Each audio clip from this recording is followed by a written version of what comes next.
کو زبانوں سے خاصی دلچسپی تھی، وہ عربی اور فارسی بھی جانتے تھے۔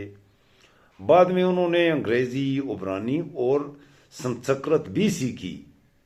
اردو کے علاوہ تاریخ اور صوفی روایات پر بھی ان کی گرفت بہت مضبوط تھی۔ جون مذہب کی بنیاد پر ملک کی تقسیم کے سخت مخالف تھے اور وہ انڈیا میں رہنا چاہتے تھے، لیکن خاندان کے بیشتر افراد کے پاکستان چلے جانے کے بعد انہیں بھی سن 1956 میں پاکستان آنا پڑا۔ جون صاحب سے یہ جملہ اکثر سننے کو ملتا تھا کہ یہ پاکستان، یہ سب علی گڑھ کے لڑکوں کی شرارت ہے۔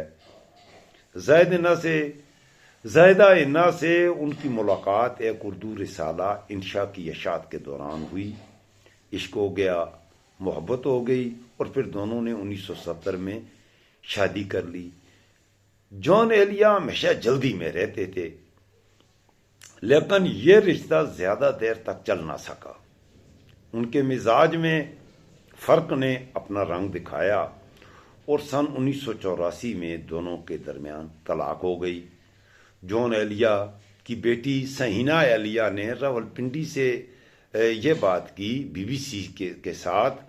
دراصل مجھے لگتا ہے کہ جون ایلیا اور زائدہ انا کی شادی ہونی ہی نہیں چاہیے تھی، ان دونوں کو اپنے کام میں ہی زیادہ وقت گزارنا چاہیے تھا۔ زائدہ انا ایک زمانے میں خود بھی BBC اردو کے لیے کام کرتی رہی ہیں۔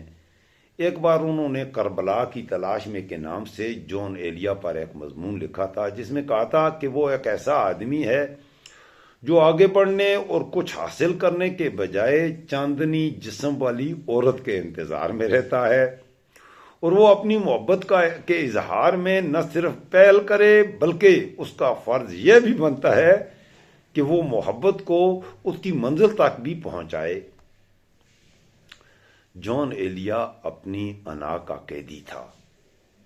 جون ایلیا کی بیٹی سہینا ایلیا نے اپنے والد کو یاد کرتے ہوئے کہا کہ ان کے والد کی شخصیت کی کئی شکلیں ہیں، کہیں غصہ ہے، کہیں ناراضگی ہے، کہیں اداسی ہے، کہیں چڑچڑاہٹ ہے، کہیں نفرت ہے، کہیں انا سے محبت ہے۔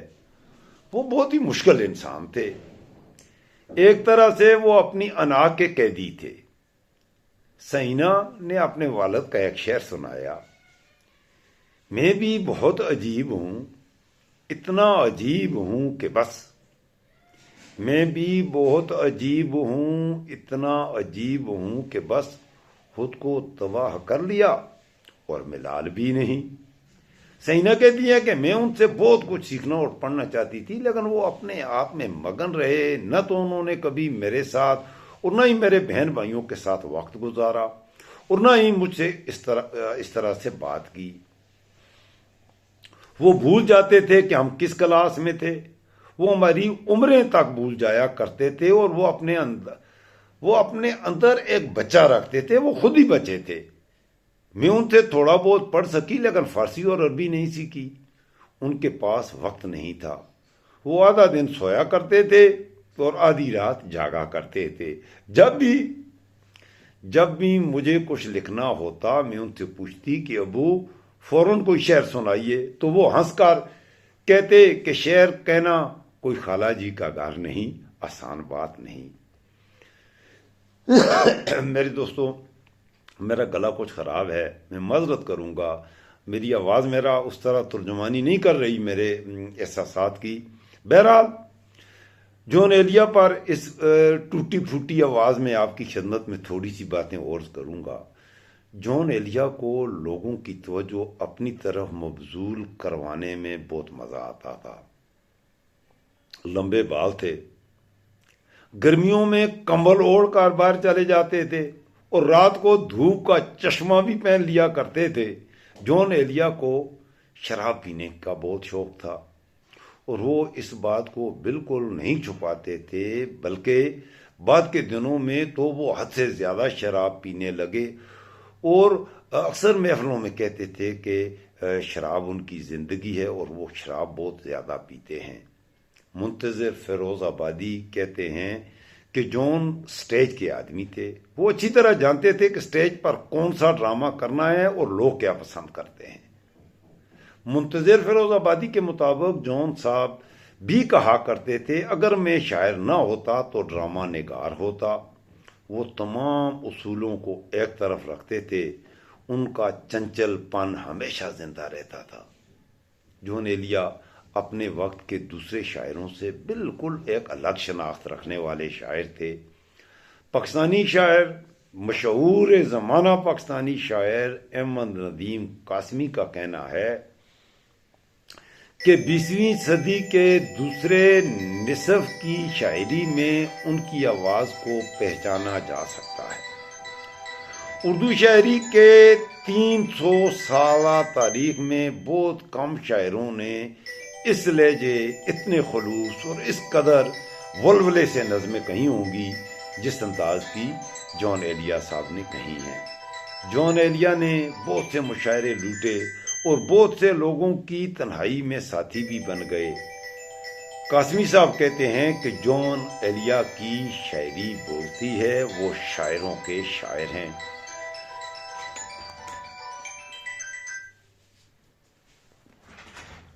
معذرت کروں گا، میرا فون آ رہا تھا میرے دوستوں. تو بات آگے بڑھاتے ہیں. بات کر رہے ہیں جون ایلیا کی. قاسمی صاحب کے مطابق وہ سٹیج پر بیٹھ کر بات کرنا جانتا تھا اور وہ جانتا تھا کہ کس طرح اور کون سا شعر لوگوں تک کس انداز میں پہنچانا ہے اور کس طرح اپنا سر پیٹنا ہے اور کس طرح اپنے ہاتھ پاؤں مارنے ہیں.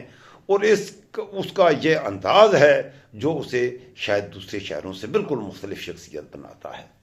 جون ایلیا بچپن سے ہی پیار کرنے والی طبیعت کے مالک تھے. 12 سال کی عمر میں وہ اپنی خیالی محبوبہ صوفیہ کو خط لکھا کرتے تھے. پھر جوانی میں ایک اور لڑکی سے بھی انہیں پیار ہو گیا تھا جن کو وہ عمر بھر یاد کیا کرتے تھے، لیکن کبھی اپنی محبت کا اظہار نہیں کیا. وہ محبت کے اظہار کو چھوٹا کام سمجھتے تھے. مشہور پاکستانی طنز نگار مشتاق احمد یوسفی صاحب ایک قصہ سنایا کرتے تھے کہ جب جون نے کہا کہ میری پہلی محبت 8 سال کی عمر میں ایک قاتل حسینہ سے ہوئی تھی تو میں خود پر قابو نہ رکھ سکا. میں نے نہایت شائستگی سے پوچھا اس وقت اس صاحبہ کی عمر کیا ہوگی؟ تو جون ایلیا نے کہا 6 سال. میں نے حیرت سے ان کی طرف دیکھا تو جون نے اپنے بالوں میں انگلیاں پھیریں اور وہ مزید الجھ گئے اور پھر کہا کہ بالغ ہونے کا عمر سے کوئی تعلق نہیں ہوا کرتا. جون ایلیا نے خود لکھا ہے کہ لڑکی اس وقت ہمارے گھر آئی تھی. جیسے ہی میں نے اسے دیکھا میں نے فوراً لقمہ نگل لیا. محبوبہ کے سامنے لقمے چبانے کا عمل مضحکہ خیز لگتا تھا. مجھے اکثر یہ سوچ کر شرمندگی ہوتی تھی کہ مجھے دیکھ کر وہ کبھی کبھی سوچتی ہے کہ میرے جسم میں آنتوں جیسی ناگوار اور غیر رومانوی چیز بھی پائی جاتی ہے. بڑے گہرے آدمی تھے. منتظر فیروز آبادی لکھتے ہیں کہ جون ایلیا ایک خاص مزاج کا شاعر تھا، لیکن یہ عاشقی، مظلوم، افسردہ یا پریشان نہیں. ایلیا ایک ایسا شاعر ہے جو عشق کے بارے میں شاعری کرتے ہوئے بھی تناؤ میں رہتا ہے.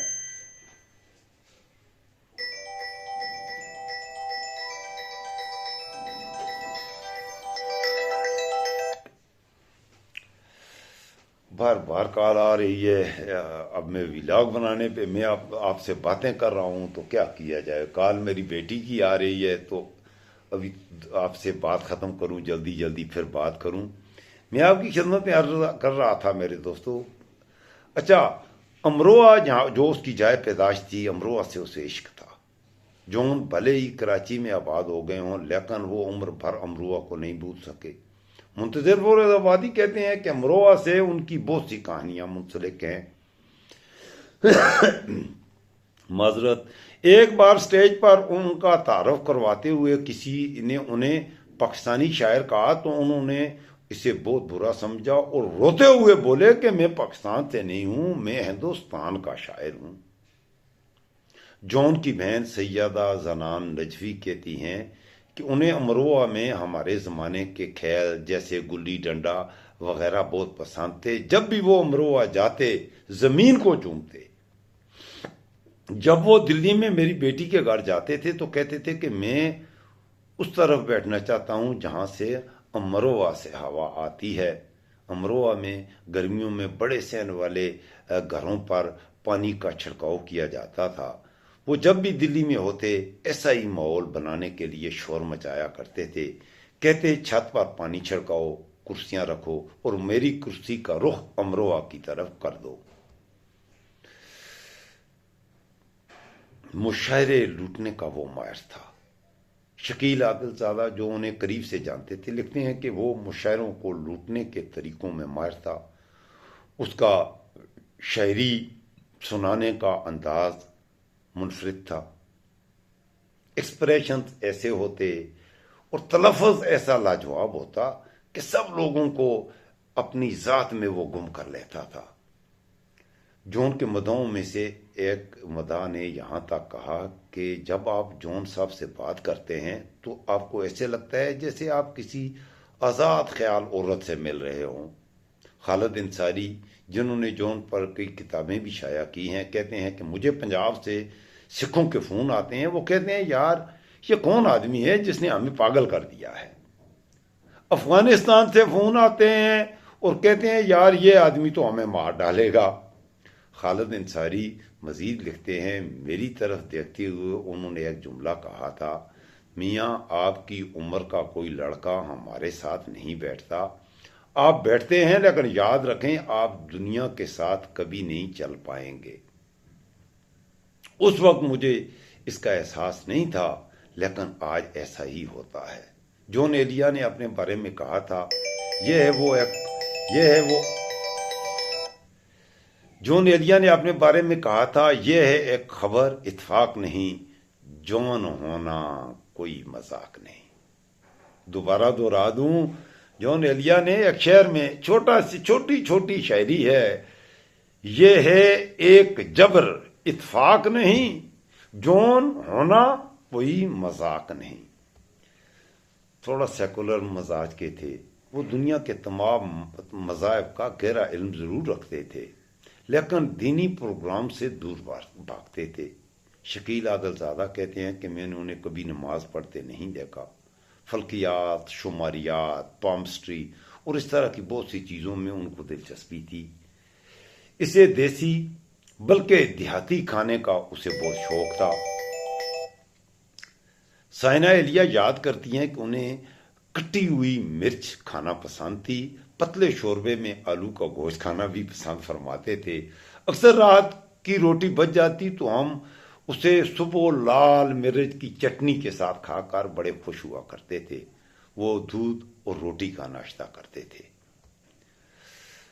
ہم جب بھی پھلوں کی بات کرتے تو امروہہ کے خربوزے بہت شوق سے یاد کرتے تھے اور سفر کا بہت شوق رکھتے تھے. اکثر جب ہم چائنیز ریسٹورنٹ میں جاتے تو وہ وہاں بہت بور ہو جاتے اور وہاں بھی دیسی کھانے کی فرمائشیں کرتے.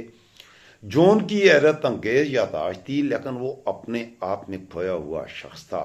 خالد احمد انصاری لکھتے ہیں وہ مجھ سے کہتا تھا تم جانتے ہو کہ تمہارا بھائی جون بہت ماڈرن آدمی ہوا کرتا تھا. جون ایلیا شاعروں کا شاعر تھا. جون ایلیا دوستوں کا دوست تھا. محبت پھیلانے والا کھلاڑی تھا. بڑا آدمی تھا. اس قوم نے اس کی وہ عزت نہیں کی. اس قوم نے اس کو وہ توقیر و عزت نہیں دی جس کا وہ اہل تھا، جس کا وہ مستحق تھا. اس لیے میں تو یہی کہوں گا کہ میرے قتل کے بعد اس نے جفا سے توبہ. آج ہم ان کی شاعری پڑھتے ہیں کہ میرے قتل کے بعد اس نے جفا سے توبہ، ہائے اس زودے پشیماں کا پشیماں ہونا. اور یہ ہے ایک جبر اتفاق نہیں، یہ ہے ایک جبر اتفاق نہیں، جون ہونا کوئی مذاق نہیں. اپنا خیال رکھیے گا. مجھے ضرور دعاؤں میں یاد رکھیے گا. اگر آپ کو ویلاگ پسند آئے تو ضرور چینل کو لائک بھی کیجیے گا، سبسکرائب بھی کیجیے گا اور اس ویڈیو کو دوستوں سے شیئر بھی کیجیے گا. اللہ حافظ، فی امان اللہ.